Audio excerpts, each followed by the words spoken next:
the pleasure this morning of introducing Dr. Rodney Wambeam. I was fortunate enough to hear him speak at a Community Anti-Drug Coalitions of America Mid-Year Training Institute, as well as a Learning Institute for our Partnership for Success grant. I enjoyed it so much I wanted to hear it one more time and share it with all of you. Rodney Wambeam is a senior research scientist at the Wyoming Survey and Analysis Center of the University of Wyoming. He is also an adjunct professor in the Department of Political Science at the University of Wyoming. Dr. Wambeam completed his PhD at the University of Nebraska in 1999 and served as policy advisor to the Nebraska governor. He was director of the Evaluation Research Department at the Nebraska Council to Prevent Alcohol and Drug Abuse before moving to Wyoming in 2002.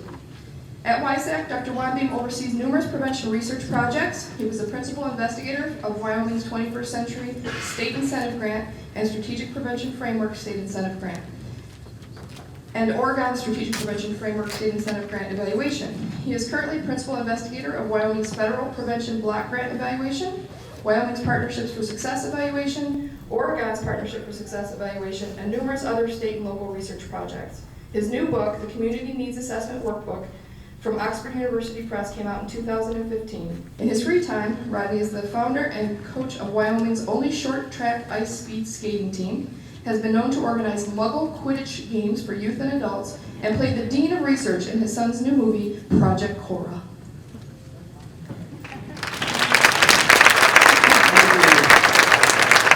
Thank you for that nice introduction. It was almost like I wrote it myself. Thank you guys for having me here can you all hear this?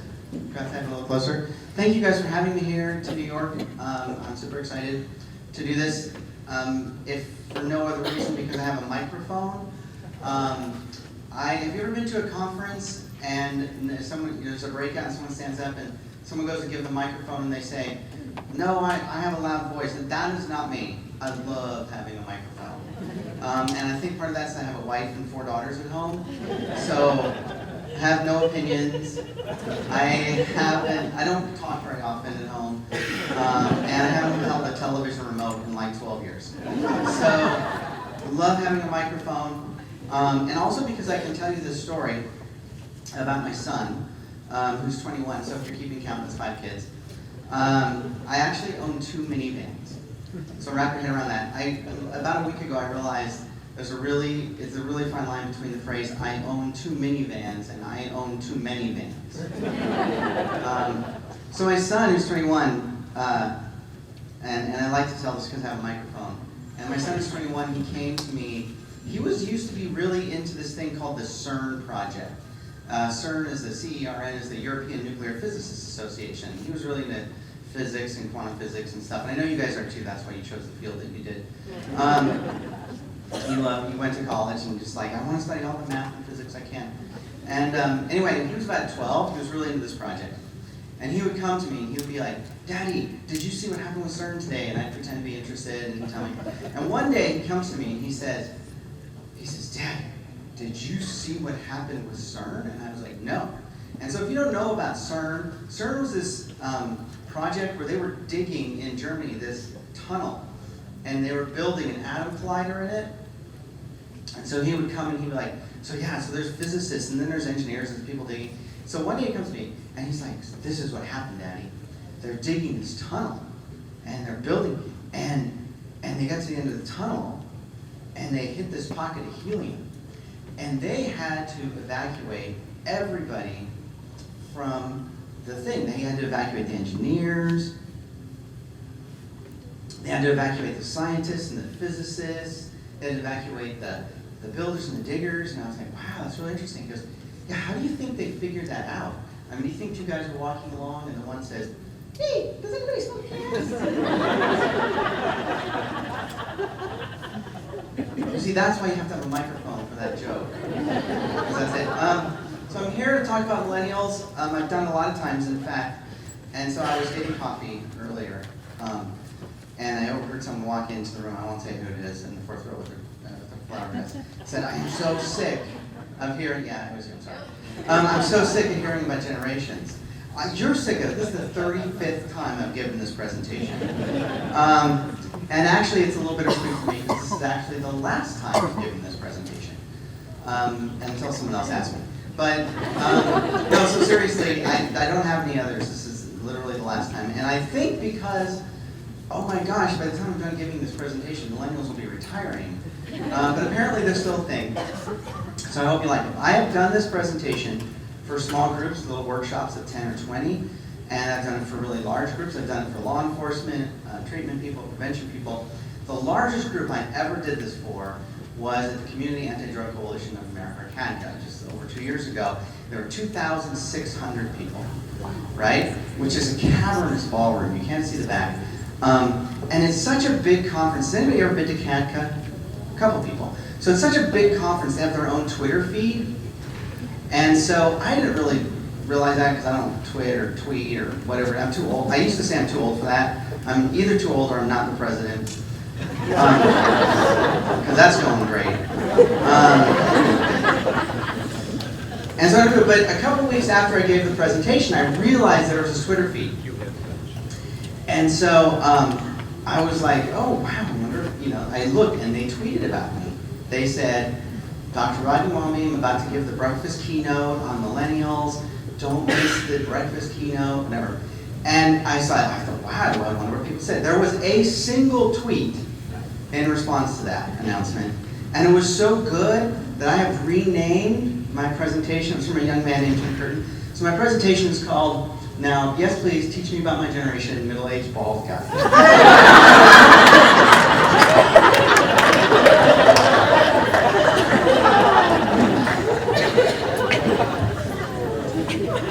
Is Tim Curtin here?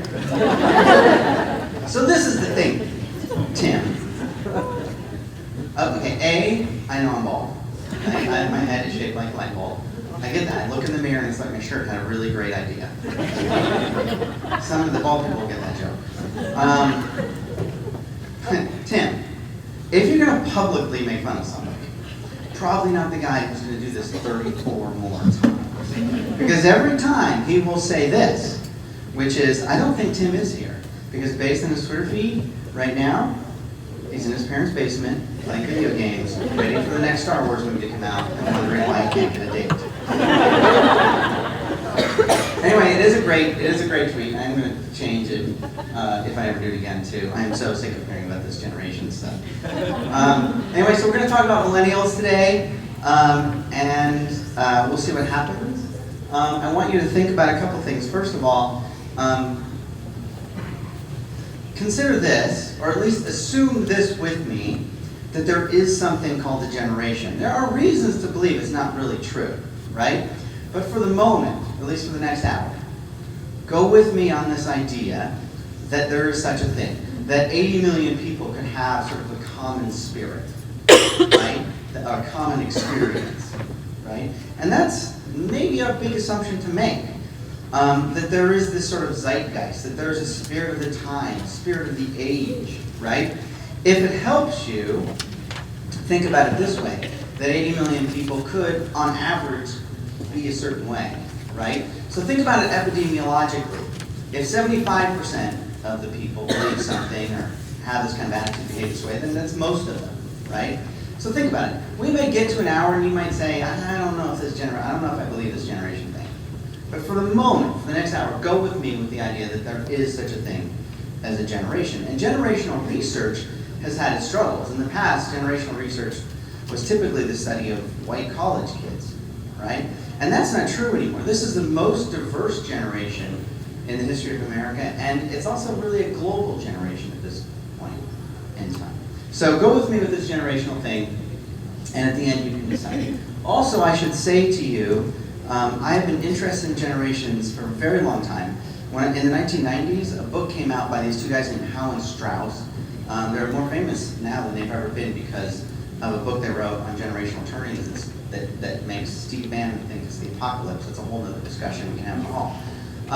But they wrote a book called 13th Gen Abort, Retry, and Ignore. It's hard to see, I know, for you guys back there. In 1993, and it's all about Generation X. And I was an Xer, and we'll talk about that in a second. But it's all about Generation X, and it really laid out sort of like who these people were, and it was fascinating. I read that book. My wife is a counselor. She doesn't do substance abuse stuff, but other stuff. And she wrote her thesis on how to career counsel Generation X. So I've been interested in generations for a long time. I used to teach the book Generation X in class, which was written by Douglas Copeland, and it kind of gave Generation X, labeled them as Generation X because of this book, though the term Generation X was actually coined by photographers in the 1950s. Copeland made it popular. Also, I just wanted to be really clear in full disclosure, I am a card-carrying member of Generation X, okay? It means a couple of things. One, I resent all baby boomers. And I know you don't realize that. I had a baby boomer come up to me in Connecticut and say, you know, I love your presentation, but until today, I thought everybody loved us. I was like, yeah, no, we don't. But also, let me tell you what that means. My wife and I, when she was my girlfriend, we saw 16 Candles on her 16th birthday. We went to Pretty in Pink the same week we went to prom, and I owned the Breakfast Club poster, right? And I know some of you millennials like I love the Breakfast Club. Like, it's not the same, because you downloaded it onto your iPad from Turner Classic Movies. I know you like it, it's not the same. So I am a card-carrying member of Gen X, and also I have millennial children. This is my son, London, because all millennials have an interesting name. I'm just gonna give you anecdotally that his name is London, named after a city. He's actually a movie-making videographer like Sheridan, who's also named after a city, who's filming us right now. And so a couple of things about being a millennial. The first thing is that one of the characteristics is that your parents will unabashedly promote you in front of large audiences, right? We love them so much.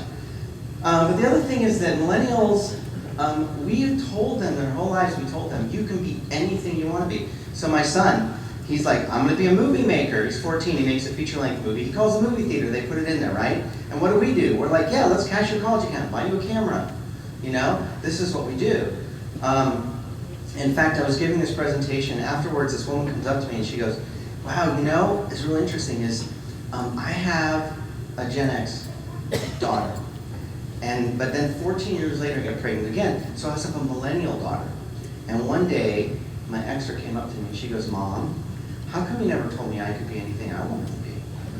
Right? Isn't that fascinating? So we told millennials that. The other thing I like about showing this is, besides this, is that I get to be in his movies. I used to be the star of his movies when he was like 12. Now I get these tiny cameos. Almost always as law enforcement, which I think has to do with the bald thing. Or I've been the toughest guy, and I'm not like in real life, in the movies I can be.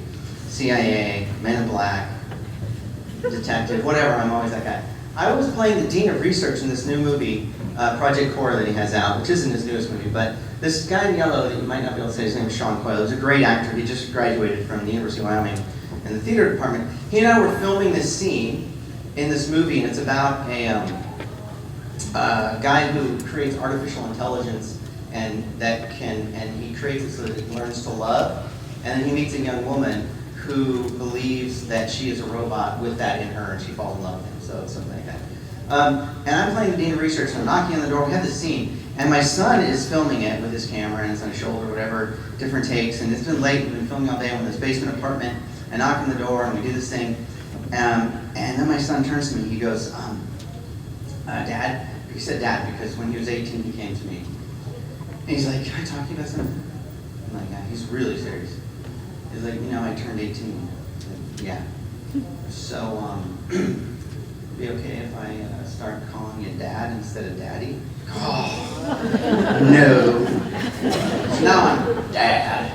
Anyway, he says, so we're filming, so he says, Dad? I was like, yeah. He goes, in this next take, I'm going to need you to be a better actor. I got nothing but the bow tie, man. So anyway, I have millennial children, so I know what it's all about. Next. All right, raise your hand if you were born before 1925. No one? I have yet to have any of these people in my audience.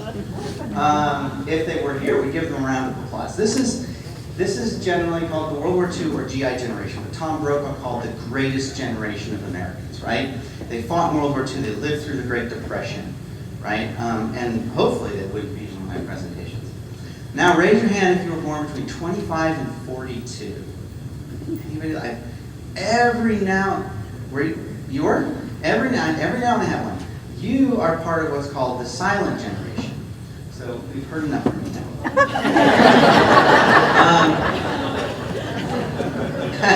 No, so the silent generation, and my parents are part of the silent generation too. The silent generation is called the silent generation because so many people forget they were there between the World War II generation that made such a big splash and the baby boomers that were so annoying. I mean, were so big of a generation. They actually were there. The other reason is because they didn't get, until now, maybe, they didn't get a president, right? They were kind of sort of unknown. But don't fear, both Marilyn Monroe and Elvis Presley were members of the silent generation, right? So now, raise your hand if you were born roughly between 43 and 60. And you should know these numbers are a little bit, like there's gray, right? Someone might be born in 61 and they still think they're a baby boomer, right? That's okay. You kind of identify with where you identify. But roughly, Howland Strauss said this is the baby boom generation between 43 and 60. So raise your hands again. This group gets smaller every time I present because you're retiring, finally. I'm joking. The baby boomers have gone through history like sort of like a mouse through a snake, right? They are the elephants going through the parade.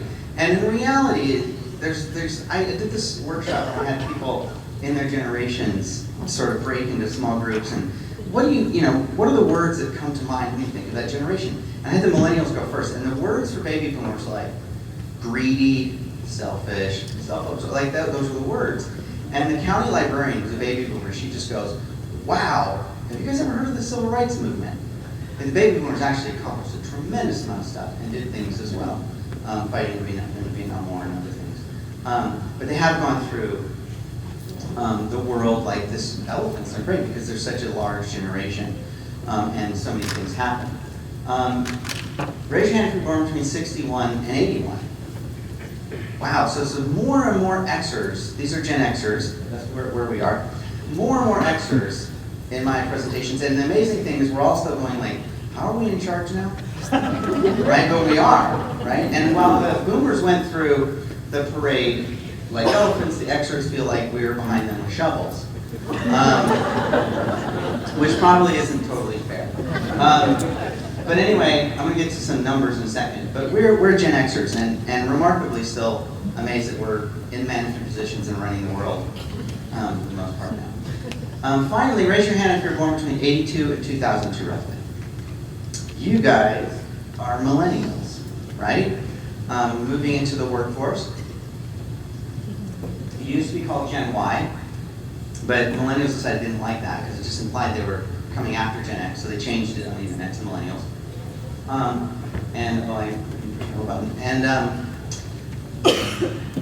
Again, the areas are a little bit gray, so maybe someone in 2003, whatever. I have to tell you, I was doing this, raise your hand. I was in Virginia, and there was a crowd about this big. There's a young woman in the corner. Raise your hand. Millennials, raise your hand. She raised her hand, I swear to God, this is what she did.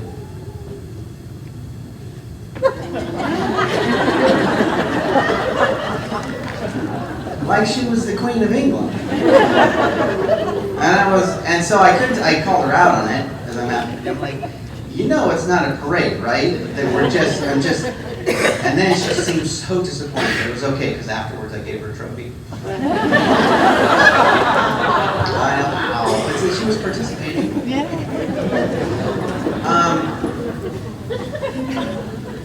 Anyway, you guys are millennials. People ask me, what's the next generation? Well, starting with kind of millennials, we let them name themselves. So we're going to let this generation too also name themselves. And we lost your mic. Turn it off.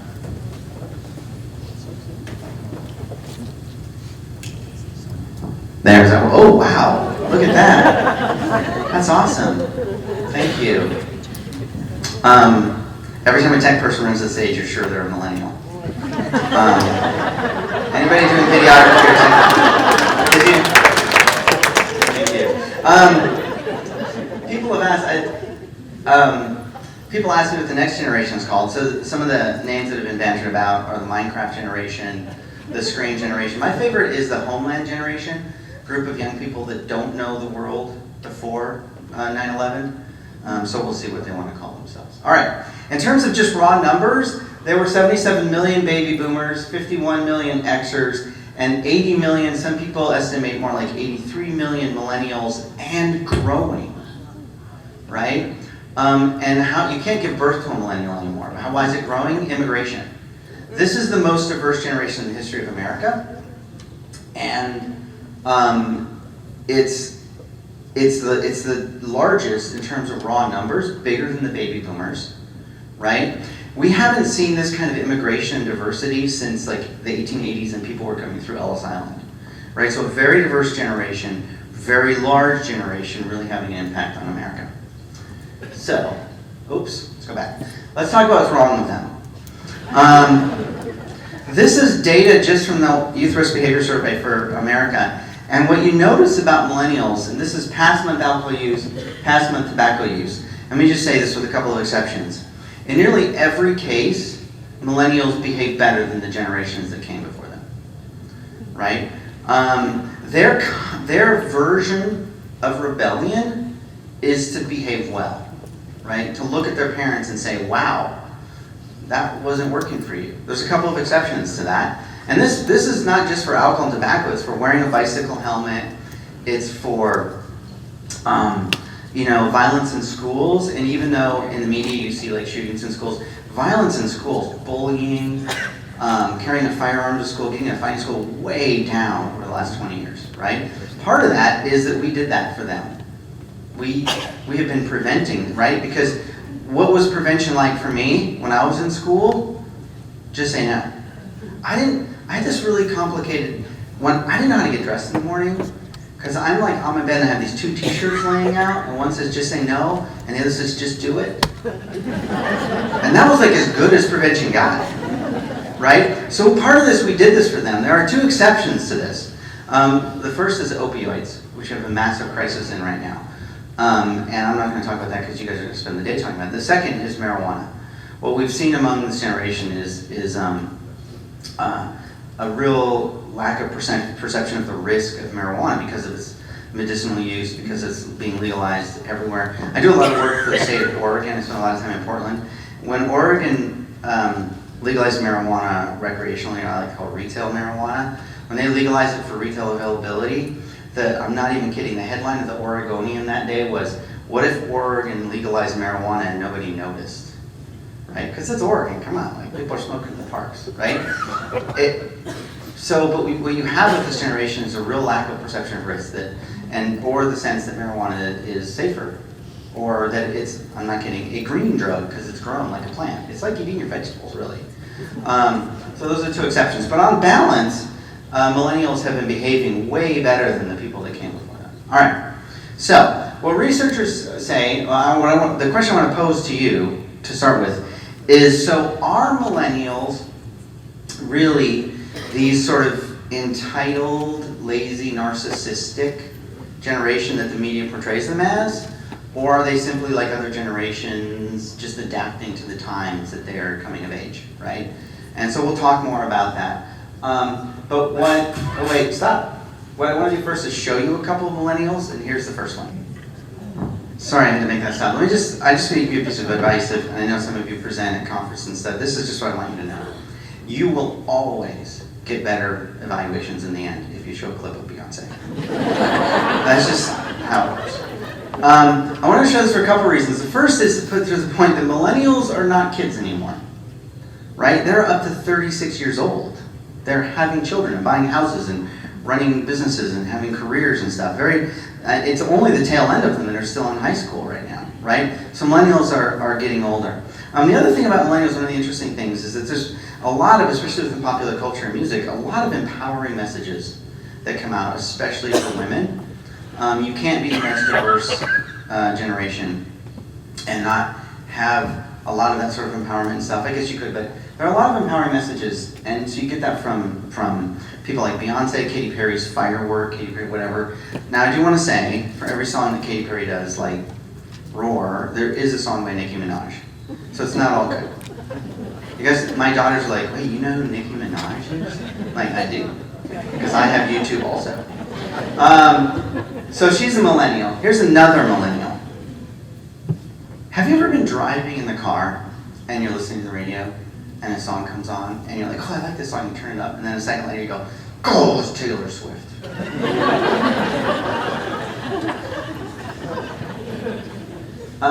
If this is the anti-bullying anthem, if you didn't know, I've seen this performed at dance recitals at least 3 times in my life. If you want to understand the power of this millennial, when Apple iTunes was giving away free music for a month when you joined, and some of the artists didn't appreciate that because they weren't making money on it. Taylor Swift tweeted that it was unfair, and that day Apple changed its policy. A single tweet from a millennial changed the policy of a major, one of the biggest companies in the world, right? Also, try to wrap your head around this.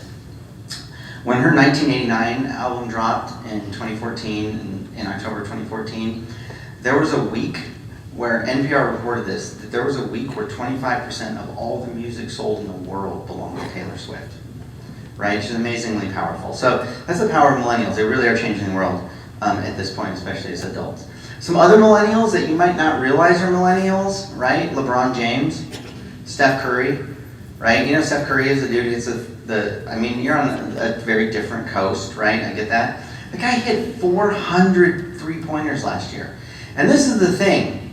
He didn't just hit 400 three-pointers, he plays for the Warriors. He hit 400 three-pointers against the tallest people in the world, right? Wrap your head around that. Other athletes, my favorite is Malcolm Butler, right? Do you know who Malcolm Butler is? Anybody remember who Malcolm Butler is? He's a safety for the New England Patriots. And he's the guy who, like 2 years ago, intercepted the pass right in the end zone. Do you remember this moment of the Super Bowl? You guys don't watch it because I know the Bills are not like making it to the Super Bowl every year.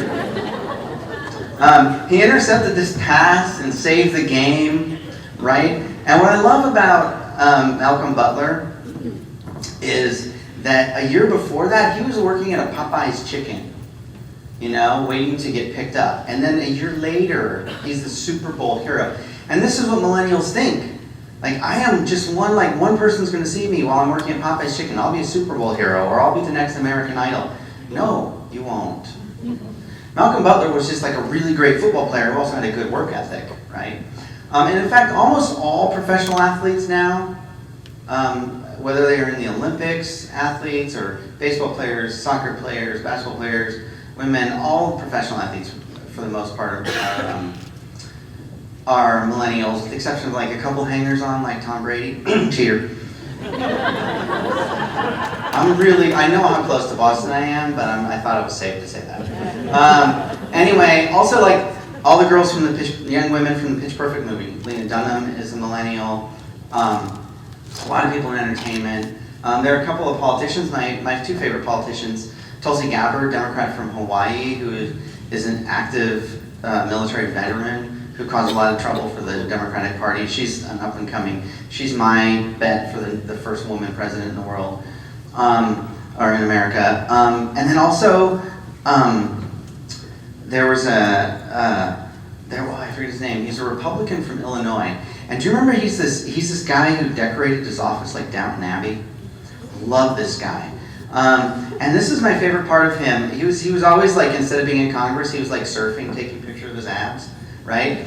And what's his name? Anyway, this is my favorite part of the investigation of him, is that you know how when you get you drive, so like you drove here, I don't know if you drove from very far away, but you drive somewhere and you get mileage and the federal rate's 56 cents per mile. I'm afraid to say that because I said that in Mississippi. And everybody else is like, whoa, 56 cents, we get 38 cents. I was like, sorry I mentioned that.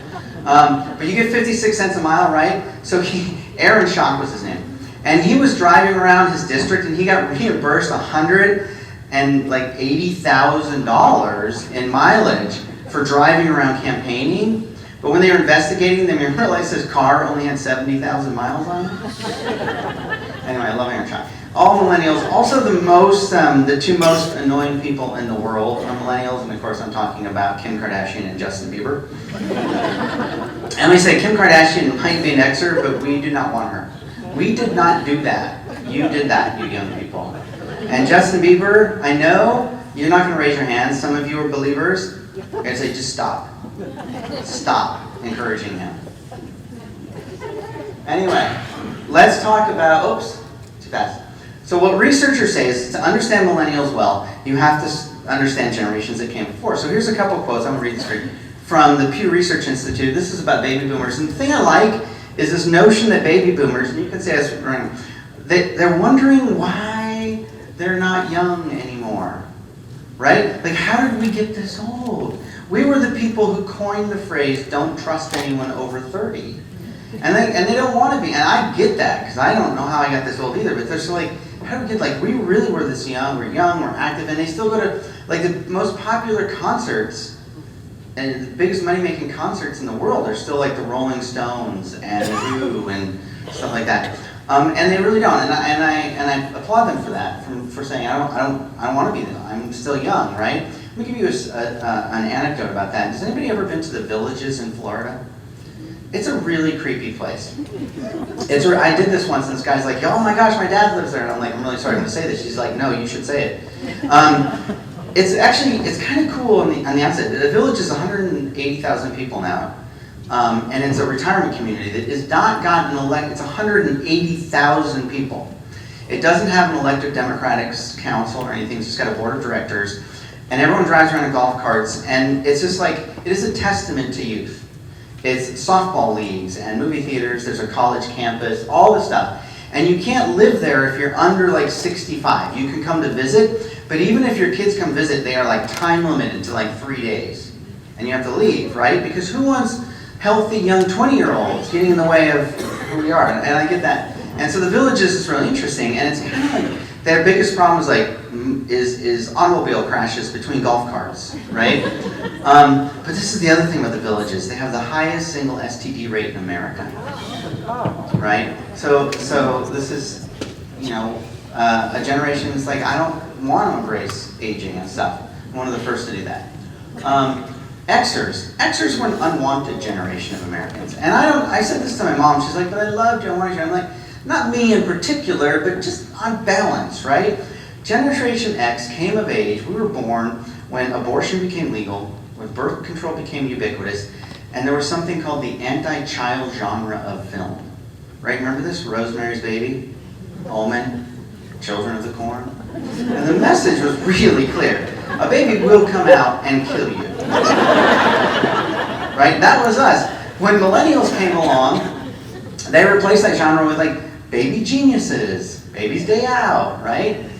We were sort of an unwanted generation on balance. We were the latchkey kids. Do you remember this? Like the string around the neck with the key, like don't expect us to be home when you get there, kids. Yeah.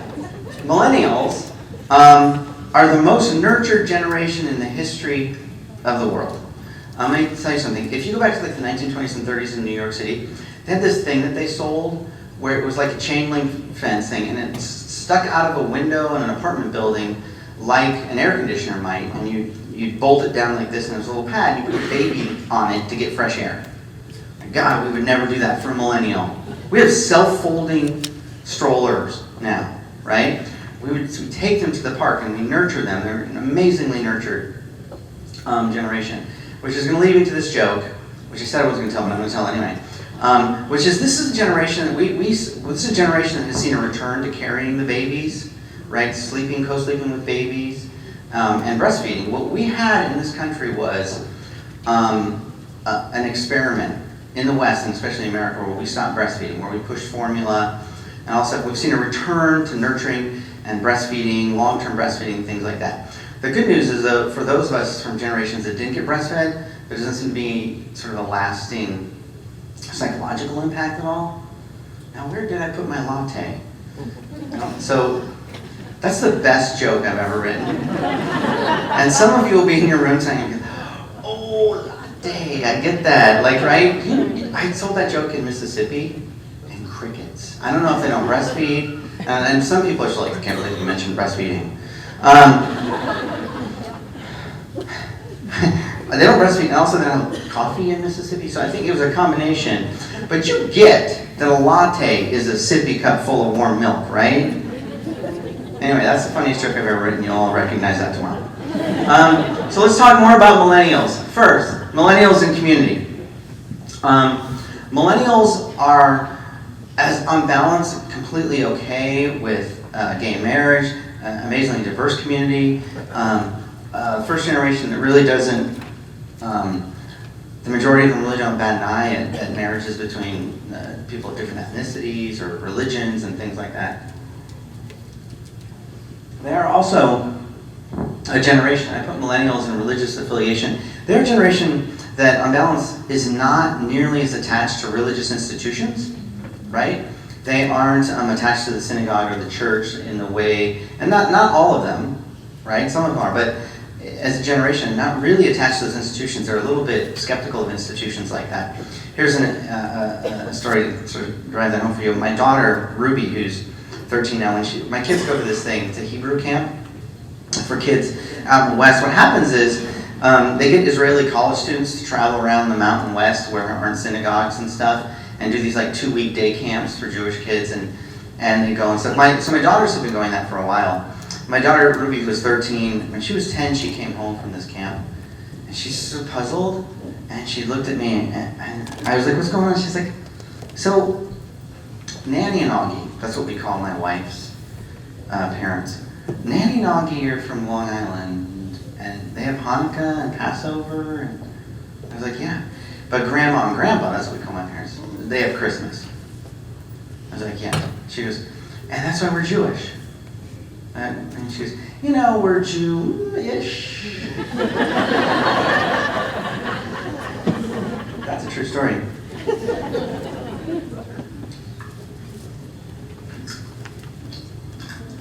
Millennials and technology. Pretty much everything you believe about technology, millennials, is true. They use it more, they're better at using it, they have more Facebook friends than everybody else.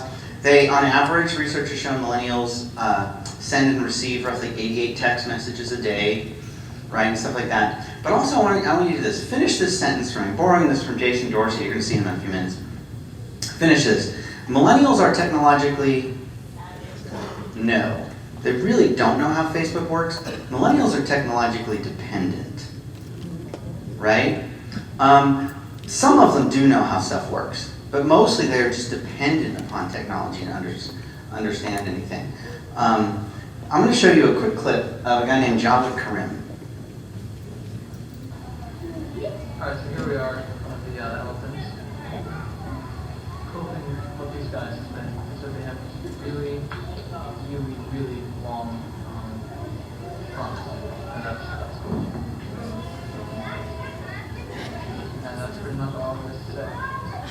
That was awesome, right? And I got the 15-minute warning, just want you to know I'm just going to ignore you. It took me 12 hours to get here. I'm just going to keep going. Thanks, though. Anyway, Jawed Karim, how many of you watched that, men and women, and you looked at him and you just thought, yeah, that's a good-looking guy, like, I'm single, like, that, how many? None? Really? I showed you, and you're going to show this clip to your friends, and this is why. Jawed Karim and his friends were working at PayPal, and they had this idea that if they could just share their videos they took with their friends, that would be cool. So they created something, they called it YouTube. And then 2 years later, they sold it for $2.5 billion. Is he looking more eligible? According to Wikipedia, he has a girlfriend. Jawed Karim, actually I showed you this because, and this is the reason you're going to show it to everybody else, is because Me at the Zoo was the very first video ever uploaded to YouTube. It's been watched millions of times, right? And they were just practicing. And to give credit where credit's due, Jawed Karim and his friends are Gen Xers, not millennials. Let's talk about millennials and politics. Let's not. I've given this presentation 3 times since the election. I have no idea what to say anymore. Let me just say that my friends in political science really think there's a voter realignment taking place. Millennials are a major part of that. It's too early to understand how the ramifications of nationalism and everything else, and we could talk for 5 hours about it. I will say that millennials in general believe in an activist government. They believe government can make a difference. I said to my son that millennials think government works, and he was like, whoa. And my son was the president of the Bernie Sanders Club at the University of Wyoming. There were more members, this is a very red state, there were more members in the Bernie Sanders Club at the University of Wyoming than there were in the campus Democrats and campus Republicans put together, right?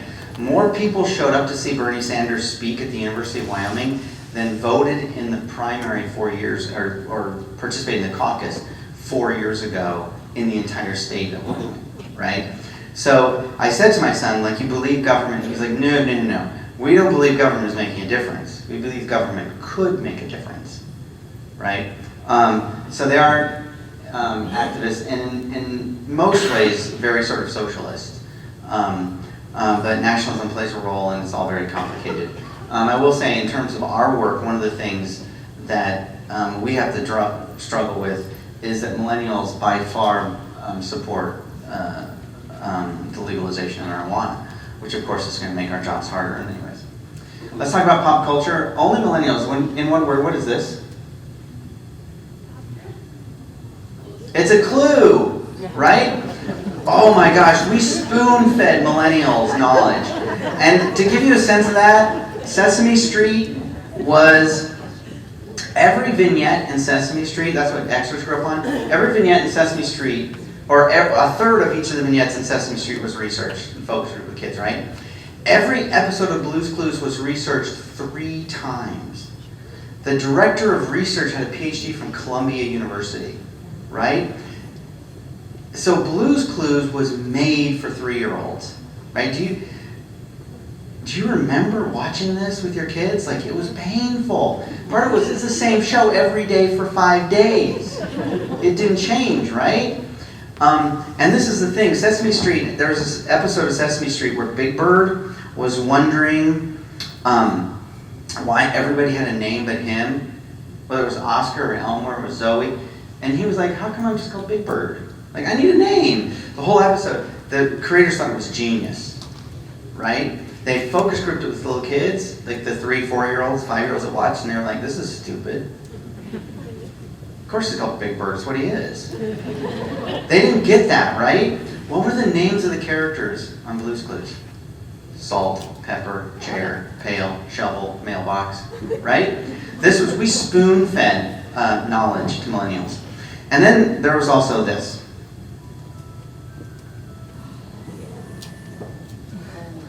Academic research has shown that Harry Potter, the series, has made this generation more acceptable to differences, more okay with gay marriage, and all kinds of, they're less prejudiced because of this. And actually there was an article published in a political science journal last fall that showed that people who had read Harry Potter are significantly less likely to vote for Donald Trump, right? This book, this series of books changed the world, right? And as evidence of that, I am actually wearing my Gryffindor socks today. I've always been a Gryffindor, but I really do love, I really like Hufflepuff after that. So Harry Potter really changed everything. I mean, she captured something. All right. So, what does the millennial future look like? This is a funny, Hans Strauss did this book called Millennials Rising. In 2000, they came out with this cartoon, and what it shows is, which was really amazing, ironically, is that millennials will be the person of the year, or the person of the century in the 21st century. But ironically, they all think they'll be that, right? Does anybody remember who the person of the century for the 20th century was? I'll buy you chocolate afterwards. Einstein! I owe you chocolate. Einstein was the person of the century, of the 20th century. Millennials think this. So this is a great thing. Time magazine actually did a cover on millennials. 13 years later, it looked a little different. Right? It is the me generation. Millennials are lazy, entitled narcissists who still live with their parents. So this is the funny thing. Millennials saw this and did what millennials do best. Read the cover and flamed it on the internet, right? Millennials do not buy magazines, to be fair. They didn't read it. My favorite criticism of this was on a Facebook post. I read this in academic literature, not on Facebook, but it was a Facebook post from a young woman who, and I'm just going to paraphrase this, basically said, let me get this straight.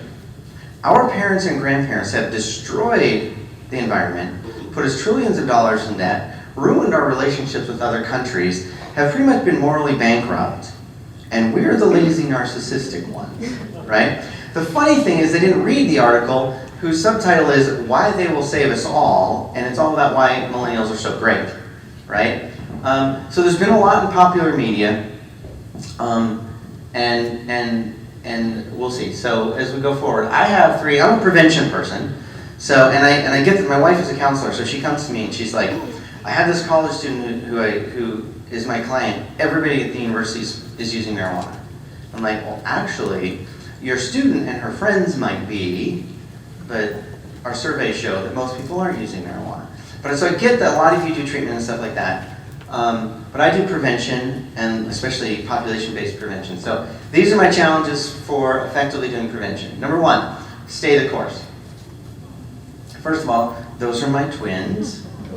They're 3, oh, I know, oh, right. I showed this picture when I don't have a picture for anything else.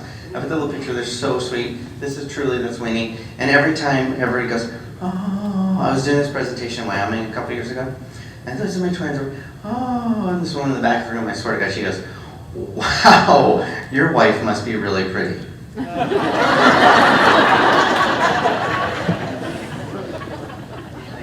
yeah, she is. What are you getting at?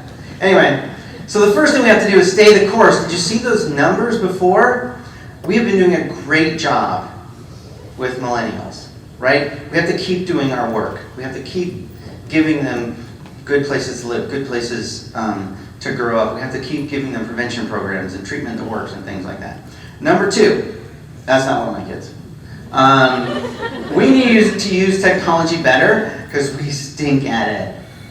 Have you ever met somebody on a coalition and they're like, oh, our coalition has a Facebook page and we got 35 likes last month. You didn't prevent anybody from doing anything. I would tell you how to use technology better, but I'm not a millennial, so I have no idea.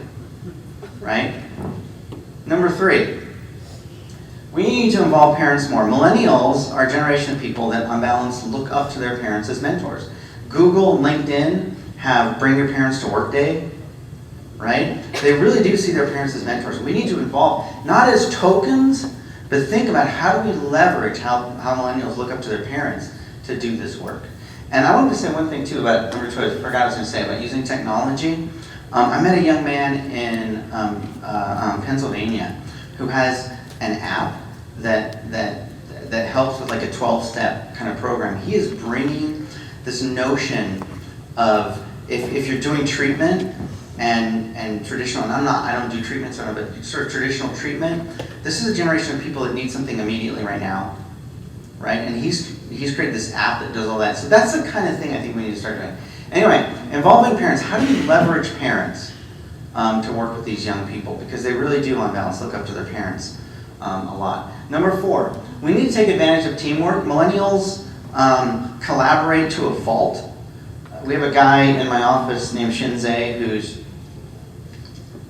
Japanese American. He just goes in his office, he doesn't ever turn the light on, everybody wants him to work on their projects. He's so good with data. And he never talks to anybody, just runs data and stuff. And when my new director took over the office, he went to everybody and said, how could this improve? And you know what Shinzei's answer was? A community workspace. He didn't want to talk to other people. He just wanted to be in the same room with other people, right? Most of the work millennials do get done at a coffee shop, right? So how do we leverage that notion of teamwork and caring? And then finally, how do we tie services to social good? This is a generation of people, I'm going to talk about this in a second when I talk about employment. This is a generation of people that care deeply about making the world a better place. How do we tie what we do to them? And I say this, is that this generation, in terms of substance use, they will drink themselves into a drunken stupor until they pass out, as long as it's an organic, craft, single source beer. Right? Like, so how do we leverage that notion of caring for the world into caring for themselves and doing better in prevention treatment? So let's talk about millennials in the workforce. A couple small things. I just wanted to show you, this is Jason Dorsey on 60 Minutes. So millennials aren't just the people, the largest population of people we work with in treatment and prevention. They're also the people who are moving into the workforce and working with us. And it poses a lot of challenges, especially for people, baby boomers and extras too, who have certain notions of what the workforce is like, right? That we had a couple of PhDs come work in my office, and there was one manager who was really upset because they wouldn't get to work until about 8:15, right? And the struggle she had, like, why, you're so disrespectful not to come to work on time. And they would be like, but I did my email this morning before I took my shower. I've been at work. You know what I mean? So there's these issues. right? There's a couple things you should know. I mean, one is, this is really weird, there was a survey of millennials done, and it said that 8% had reported having a parent drive them to a job interview, and 3% had a parent sit in a job interview with them. What? 79% say it's more important to enjoy your job than to make money. And this is the first generation in the history of surveys that has said that it's more important to make the world a better place than to make money, right? And so it really drives them. So with that said, I have some advice for millennials and the rest of us in the workforce and even working in our field. This is my advice. For you guys who are millennials. So first, you can love them and you can live them. You do not bring your parents to a job interview. I'm just saying, that is wrong. Number two, if you can't commit to the organization, commit to the project. And this is the thing, is that nobody expects anybody to stay at the same job for their whole life and get the gold watch in the end anymore. That's not the reality of the economy that the millennials came of age in, right? But you gotta commit to the work you're doing at the moment. Next year you might not be on this project, but while you're here, commit to that project. I had a young woman who was good. She was doing research for me. She took a job for a school district. It was her passion. It was great. She left. But she left me in the lurch and didn't leave me the files and stuff, and she burnt that bridge. Don't do that. While you're part of a project, commit to it. Number three, it's hard, but try to respect your elders. We actually did stuff. Like, we're not complete morons, right?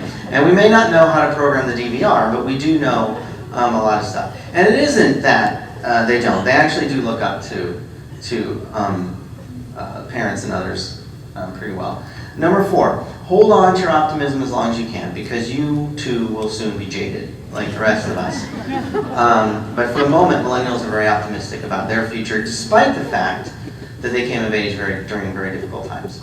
And finally, slow down. Life is a marathon, not a sprint. I am not making this up. My son was 16.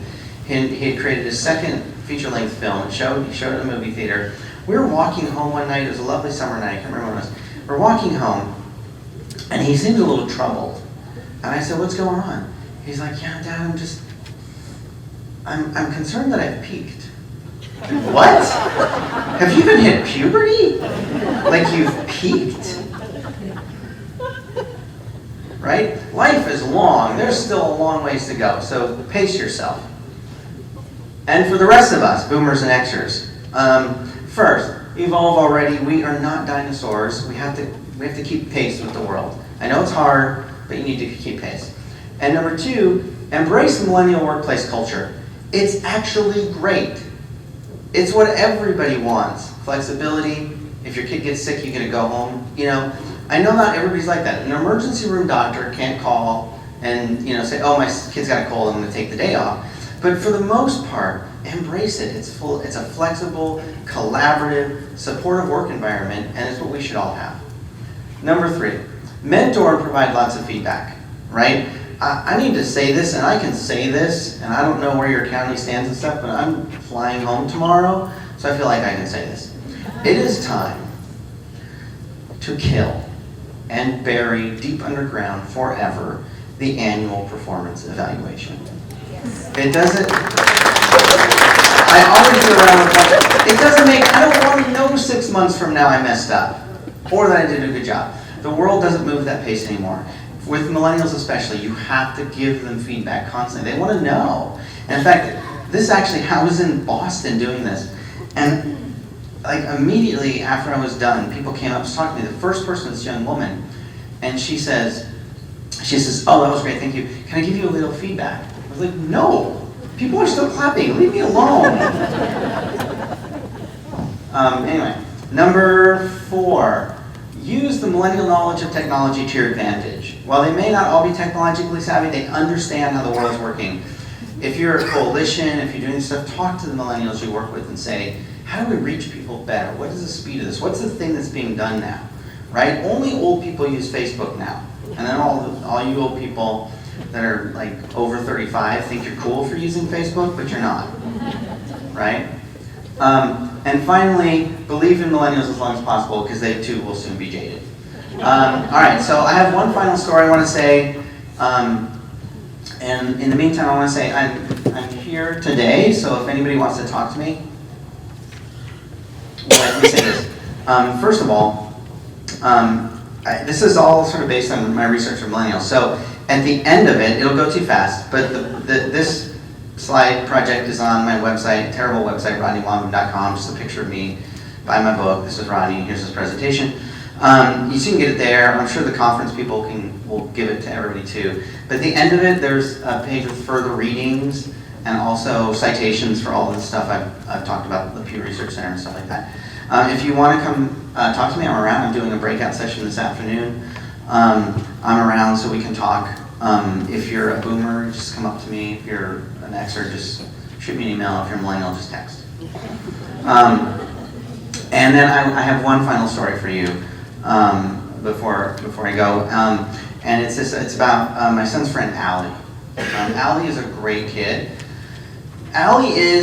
They've been friends since they were 5, and now my son's 21, she's about 20 or 21. And Allie's one of those people that couldn't use this terminology, but in our world had a lot of risk factors growing up, right? Her parents both served in the original Gulf War, and they're divorced now. They don't have a tremendous amount of money. Her mother works mostly in the alcohol industry, either as a bartender, stocking shelves, things like that. Her father was actually a code breaker. He had an interesting story, which is that he was living in Hawaii and he didn't know what to do with himself. And he saw on the news that somebody had been killed in the military. So he went down to the Army recruiting office and he said, I want to take that guy's place. And they took him, and then during his, what's it called when you go your first basic training, yeah. During basic training, you have to take a test, and he took a test, and all of a sudden these officers come and they say, you have a real aptitude for language. We want you to do something different. So he went, and he learned very quickly, and the whole family has this aptitude. He learned Arabic. And so when the Gulf War broke out, Schwarzkopf said, go find me every code breaker we have that can speak Arabic with an Iraqi accent. And there were 2 of them, and he was one of them, and he dropped them over the border, right? Code breakers in general have a lot of mental issues because of the way it works in their heads. So he's got Gulf War syndromes, other things. He has trouble holding down jobs. These are very nice people. They're good people. They just have risk factors. And so Allie grew up with these risk factors. And when she was 14, she recognized that. I remember when she was at her house, she was like, I'm not letting me get this down. She went into her garage and she pulled out an old broken down bicycle and she got it working. It was missing a pedal. She oiled the chain. She got it because she wanted to make sure she was at school on time. And she joined a church that was a couple blocks away from her house so she could walk over and go to church, right? And she just decided to have a great attitude. You would see her biking on this old bike through town, just singing, and she's a great kid.